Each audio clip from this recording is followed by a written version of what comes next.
ఇంకో విషయం గురించి మాట్లాడతాను. ఈ పెళ్ళిళ్ళు చేసుకున్న వాళ్ళు చాలాసార్లు గొడవలు పడుతుంటారు కదా. ఈ మగ అతనేమో మీ ఆడవాళ్ళందరూ ఇంతేనే ఇంతేనే అంటుంటారు.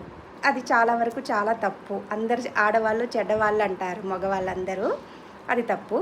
అండ్ ఆడవాళ్ళు మగవాళ్ళందరినీ గొడవలు పడేటప్పుడు, భార్యాభర్తలు గొడవలు పడేటప్పుడు మగవాళ్ళందరినీ చెడ్డవాళ్ళు అంటారు.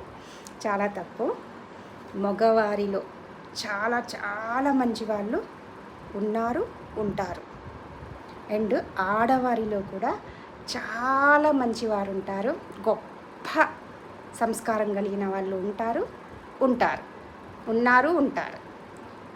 మీ ఇద్దరు గొడవలు పడి ఆడవాళ్ళందరూ ఇంతేనే, మగవారందరూ ఇంతేనే అని అనుకుంటే ఏం సంస్కారం? అది తప్పు కదా. ఇప్పుడు మగవారు మిమ్మల్ని మీ దగ్గరికి వస్తున్నాను.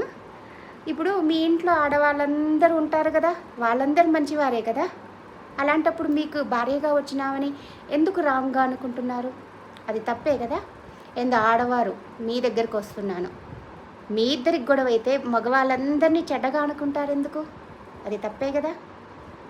ఈ భూమాత తల్లి ప్రతి ఒక్క మగాడు, ప్రతి ఒక్క ఆడవారు చెడ్డవాళ్ళైతే అమ్మ భూమాత తల్లి మొయ్యకపోయేది, మనందరినీ భూస్థాపితం చేసి మట్టి కప్పేసేది.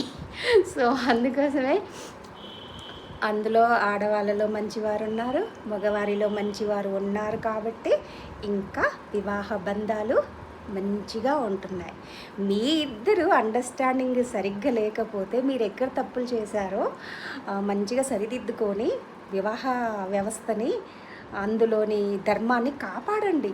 అంతేగాని గొడవలు అవ్వగానే నోరు ఇచ్చాడు. నోరు ఎంత పవిత్రమైనదో తెలుసా?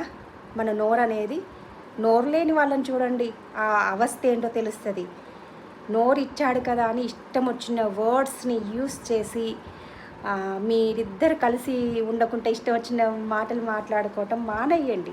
తప్పులు అందరూ చేస్తారు, అవి కర్మల కొద్దీ జరుగుతూ ఉంటాయి. పొరపాట్లు అనేవి అందరూ చేస్తారు, అవి సరిదిద్దుకొని చక్కగా జీవితాంతం అన్యోన్యమైన జంటగా మారి మీరు కూడా ఇంకో 10 మందికి ఆదర్శవంతంగా మారండి. ఇన్స్పైర్ అవ్వండి ఇంకొకరికి. మీ జంట మారి చూపించండి.